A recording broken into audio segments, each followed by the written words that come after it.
Actualmente es el director del Grupo Institucional de Investigación Poiesis 21, es doctorante en Estudios Culturales Latinoamericanos en la Universidad Andina Simón Bolívar.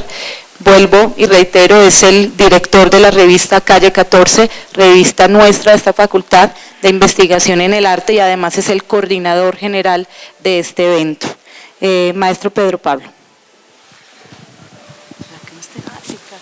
Bueno, muchas gracias, buenos días a todos y a todas, bienvenidos de nuevo.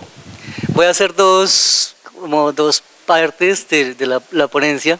Primero retomando algo que ya se ha discutido aquí y que Walter lo explicó muy bien, y es como este cuadrito que es en donde es cómo ubicaríamos en un pequeño esquema la opción de colonial desde la estética. Ubicando aquí el proceso que Walter denominó reoccidentalización, ¿cierto? La deoccidentalización, luego el proceso de reorientación de la izquierda,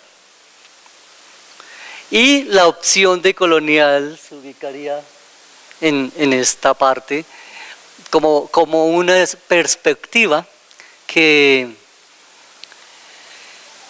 de alguna manera es más amplia que las anteriores, es decir, como plantea la pregunta por qué sería una perspectiva de colonial de la estética, ¿no? Pues como voy a leer un pequeño párrafo que dice que la opción de colonial desde la estética nos permite poner en perspectiva la realidad del mundo contemporáneo. Se ubica, como lo ha planteado Walter Miñolo, frente a la reoccidentalización, la desoccidentalización y la reorientación de la izquierda. Para ser más precisos, la reoccidentalización se propone, decíamos en unos diálogos con Walter, salvar el capitalismo bajo el liderazgo de Obama, y a su vez mantener la verdad de Occidente como la verdad de validez universal. La deoccidentalización, como proyecto centrado en Asia, también ha sido objeto de la diferencia colonial. Es una especie de renacimiento de los asiáticos en la disputa por el control de los medios y las mediaciones para la gestión del mundo. La deoccidentalización, no obstante, está centrada más en la economía y en la competencia económica que en otras cosas. La reoccidentalización de la izquierda, pues esto es un esquema muy general para retomar lo que plantearé enseguida.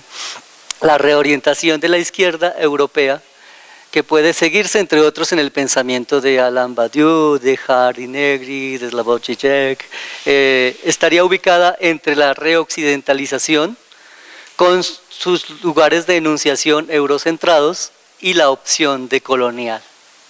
Así entonces la izquierda combate el capitalismo, la izquierda combate el capitalismo, la opción de colonial el eurocentrismo que incluye el capitalismo, y también la izquierda que combate el capitalismo, es decir, una perspectiva más amplia.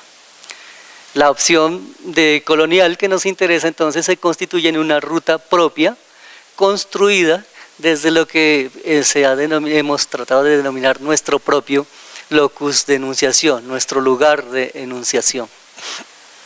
Quería simplemente hacer este brevísimo esquema para plantear lo que viene a continuación, que es parte de un trabajo de investigación que estoy empezando y en el que hay una hipótesis subyacente, y es la siguiente. La hipótesis dice: existen elementos estéticos dentro y fuera del campo del arte que ponen en cuestión la esencia misma de la matriz modernidad-colonialidad. De ahí desprendo otra afirmación hipotética también y relacionada con la anterior, y es que hay vectores o elementos decoloniales en el arte colombiano y en ciertas prácticas artísticas comunitarias. Ese es parte de mi trabajo de investigación. Una de esas prácticas artísticas comunitarias se llama las estatuas vivas. Y voy a hacer una presentación en PowerPoint aquí de unas imágenes de las que estará pasando mientras voy hablando, de estatuas vivas que hacen sus prácticas en el centro de Bogotá. No sé si se ve bien, si podemos apagar la luz un poco y yo volveré a leer. Esta hipótesis motivó una pregunta enfática por parte del profesor Santiago Castro Gómez, con quien discutíamos esto, y él dice, bueno, ¿dónde están esos vectores de los que usted habla, vectores decoloniales o elementos decoloniales en las prácticas artísticas y en las estatuas vivas, en las prácticas, digamos, culturales más amplias? La idea de esta ponencia es quizá señalar que existen y señalar, indicarlos, ¿no?, de una manera indicial, digamos. Entonces empiezo a este texto. En las grandes ciudades latinoamericanas, entre ellas Bogotá, el movimiento frenético y el ruido en el que se desenvuelve la vida de las multitudes encuentra un elemento mínimo de suspensión en las denominadas estatuas vivas, que permanecen inmóviles, imperturbables, realizando una actividad que consideran una forma de trabajo o quizá una nueva forma de arte o práctica artística. El tradicional robot del Parque Santander, el soldado de la iglesia de San Francisco o la representación del santo que se ubica frente al local de McDonald's, la bailarina en la carrera 17 con carrera séptima, el hombre en silla de ruedas con cabeza de monitor de computador, entre otros. El músico de maracas llaneras que se ubica en la carrera 19 con séptima, entre muchos que representan héroes, payasos y personajes de la literatura. En algún momento, mientras realizaba este trabajo, me pregunté acerca de la posibilidad de extender más acá de 1930 la hipótesis de un libro de Santiago Castro Gómez que se denomina Tejidos Oníricos. Ese libro es del año 2009 y hace un estudio del surgimiento de la modernidad, de la entrada de la modernidad en Colombia, pero dice, llego hasta 1930. Lo que yo planteaba era, ¿qué ocurre si extendemos la hipótesis de ese libro? Para ello, entonces, tendría en cuenta las formas de objetivación, las cuales transforman a los seres humanos en sujetos, entendiendo el sujeto no como lo que subyace, como el hipokeimenon griego, digamos, sino como sujetado a, como máquina deseante. Tendríamos que entender asimismo los cambios de ritmo y las correspondientes rupturas epistémicas que supone el paso de la colonia al ritmo de la industrialización y de este al ritmo de la sociedad contemporánea. El libro de Castro Gómez muestra cómo se pasa como ese ingreso a la modernidad, ¿no?, con los tejidos oníricos. Dice, no tanto los tejidos empíricos, sino los tejidos oníricos. Sin embargo, esto podría ser un salto que obviara la tarea de realización de una genealogía de la instalación del orden del poder neoliberal en Colombia y su vigencia en esta primera década del siglo XXI. Además, la extensión de la hipótesis supondría la prolongación de la denominada máquina de interpretación, como la denomina Santiago Castro Gómez, del libro. Al hacer coincidir de manera forzada una serie de prácticas del orden liberal con otras del orden del poder neoliberal, quedaría como resultado una ontología distorsionada del presente. O sea, encontré problemático extender una hipótesis de algo que llega hasta 1930 a un orden actual, porque, digamos, el planteamiento de Santiago Castro Gómez en su texto es que el método, digamos, una genealogía lo que permite es hacer una ontología del presente. Entonces estos elementos serían unos elementos para una ontología del presente. De todas maneras, en mi empeño de buscar algunas formas de relación de algunos aspectos del libro con mi trabajo con las estatuas vivas, vuelvo sobre la hipótesis general que propone el autor y que se expresa como sigue, abro comillas. El libro, dice Castro Gómez, propone una genealogía, no de los tejidos empíricos, sino de los tejidos oníricos, bajo la hipótesis de que en Bogotá, en la Bogotá de comienzos del siglo XX, el deseo por la mercancía precedió a la llegada de la mercancía misma. Es decir, que el capitalismo industrial no se enraizó en nuestro medio primero con las fábricas y las máquinas, sino con las palabras, los signos y las imágenes. Antes que como un mundo de objetos, la industrialización de los años 10 y 20 se construyó entre nosotros como un mundo de sueños y deseos. De ahí los tejidos oníricos que precedieron a los tejidos empíricos. Es así como en el desarrollo del libro empiezo a encontrar una serie de elementos o indicios que me permiten en este trabajo pensar en las prácticas que realizan las estatuas vivas en Bogotá como una especie de interpelación al dispositivo de movilidad. Los tejidos oníricos, como lo muestra Castro Gómez, fue la instalación del dispositivo de movilidad en la ciudad, con todo lo que ello implica, ¿no? las rutas, la llegada del automóvil, del avión, la publicidad, todo es ese dispositivo de movilidad. Y quizá como una forma de subjetividad, que lo interesante de las estatuas vivas para mí es que es una forma de subjetividad que está siendo en contraposición al sujeto cinético inscripto en el mencionado dispositivo de movilidad y sus máquinas de captura, entre las que se encuentran la moda, los transportes y la publicidad. En este sentido, si bien es claro que en el libro se atiende a los procesos de industrialización del país para enfocarse en los dispositivos de movilidad que hacen posible la implementación de un imaginario social centrado en la velocidad y en la aceleración permanente de la vida, instituyendo la sociedad del trabajo como horizonte último para la vida de los habitantes de Bogotá. Los puntos de relación con las prácticas de las estatuas vivas en la Bogotá actual están en la perspectiva de los contraimaginarios que al final del libro plantean líneas de fuga frente a la estratificación de la vida propia de los imaginarios hegemónicos, entre ellos el pensamiento nómada de Enrique Restrepo Calancha y de Luis Tejada. Santiago Castro muestra cómo estos dispositivos de movilidad se fueron instalando y se fueron volviendo hegemónicos. Sin embargo, esto no surgió sin que se plantee una especie de resistencia al dispositivo de movilidad. Y hubo unos planteos de contraimaginarios. Y la relación que hago con las estatuas vivas es que están en esa línea de los contraimaginarios que no desaparecieron y que siguen planteando, interpelando a los dispositivos de movilidad y por ende interpelando los dispositivos del capital y del capitalismo. El primero, es decir, Enrique Restrepo Calancha, hace una crítica irónica en ese momento a la idea de libertad propuesta en la Constitución, la de 1886, al carácter autómata del habitante de la ciudad, a la ilusión de las identificaciones abstractas como el patriotismo, la justicia, la moral, la superstición oculta en la idea de progreso.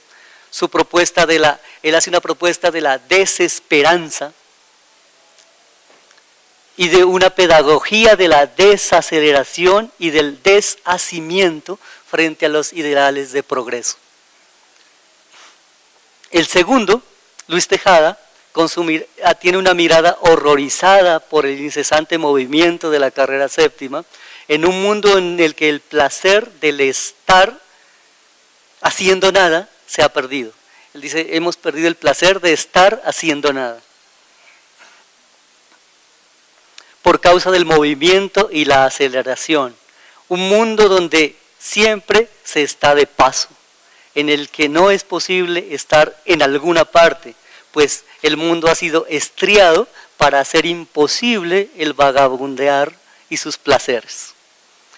El elogio de la inactividad de Tejada, cuyos valores están en las antípodas de los de la movilidad, como la bohemia, el nomadismo, que se escapa de los espacios estriados de la ciudad, el deambular en la noche, el encuentro con personajes, dice él, entre los que se encuentran los mendigos, las prostitutas, los ladrones, cuyo modelo de trabajo es el de una vida relajada, que plantea una posibilidad otra de vivir la ciudad como nómadas en un espacio liso, en los intersticios de los puntos de estriamiento del espacio-tiempo de la ciudad.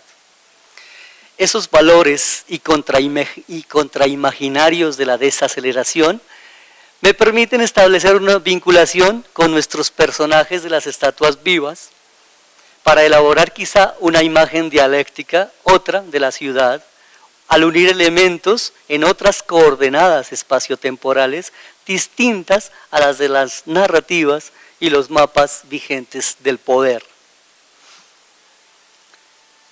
Una vez planteado lo anterior, hago una pregunta.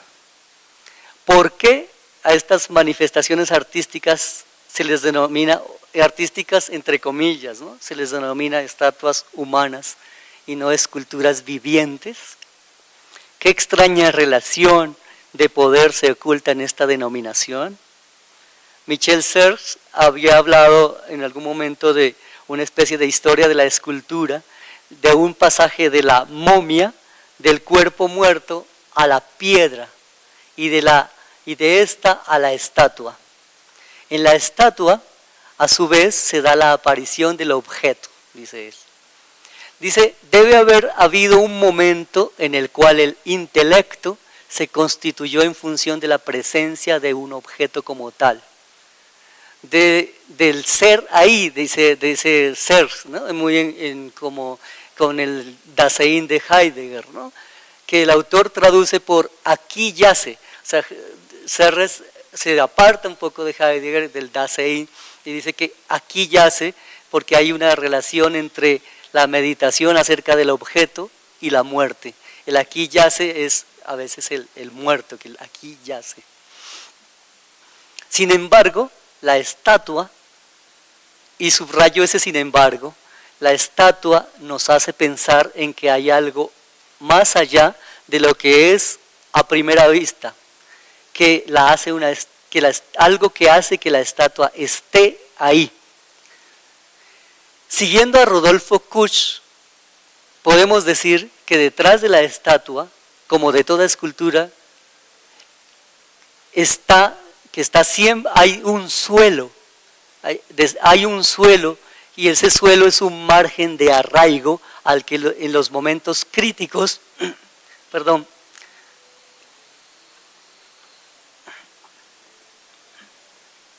podemos recurrir. El suelo como ese margen de arraigo al que podemos recurrir en los momentos críticos. Como un ahí que nos afirma. Esa afirmación,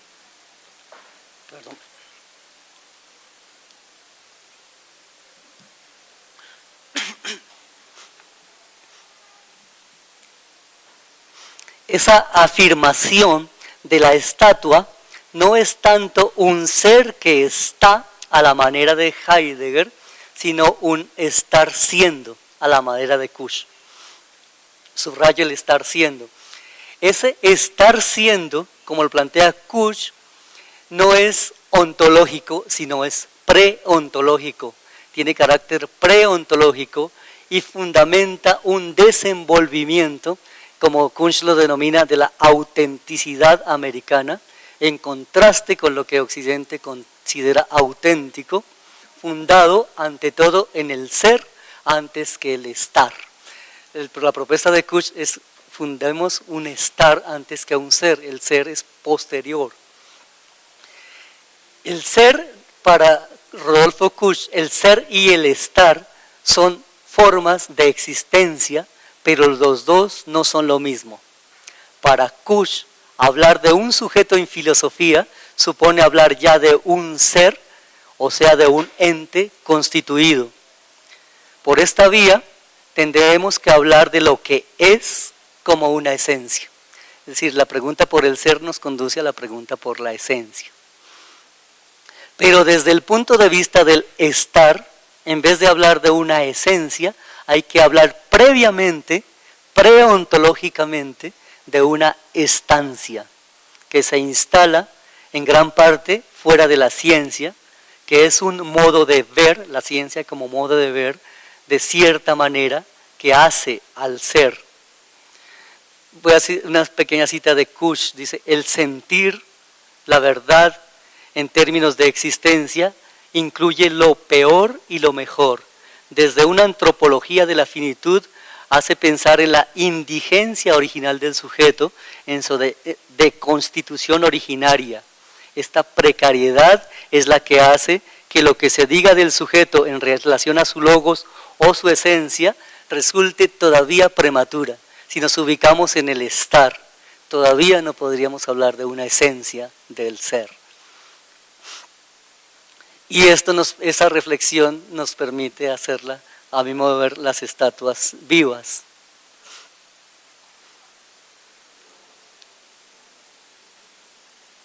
Voy a retomar desde el punto de vista del estar, entonces en vez de hablar de una esencia, hablamos de una estancia. La estancia, que más que un modo de ver, es un sentir. Supone un salto atrás que hace posible indagar sobre la constitución del ser a partir del estar. Ese salto nos pone al margen de las reglas de juego de la filosofía, que exige un sujeto constituido de acuerdo con el código occidental. Cito a Kuch de nuevo. Lo esencial no surge como lo propio desde el punto de vista del ser, sino como lo propio desde el punto de vista del estar a través de un para ser. O sea, a partir de la estancia. Es decir, el ser se ubica a partir de la circunstancia o del accidente del estar. Ahora bien, si acercamos lo anterior a la reflexión sobre la estatua, al preguntarnos por lo que ocurre en el paso del estar al ser, surgen por lo menos 3 variantes. O sea, el problema para mí es, bueno, ¿qué pasa del estar al ser? ¿Sí? ¿Cómo se constituye el ser desde el estar? Surge por lo menos 3 variantes a mi modo de ver.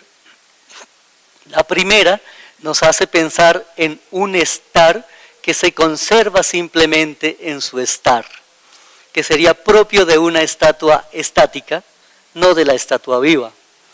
Esta quedaría reducida a la mera presencia y a una espera permanente de una acción externa a ella misma, congelada en su para ser. O a lo mejor en una estatua similar a los monumentos de piedra o de bronce,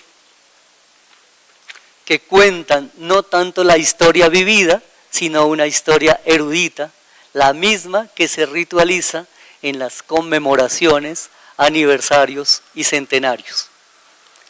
Otra opción es la de la continuidad del estar hacia un estar siendo.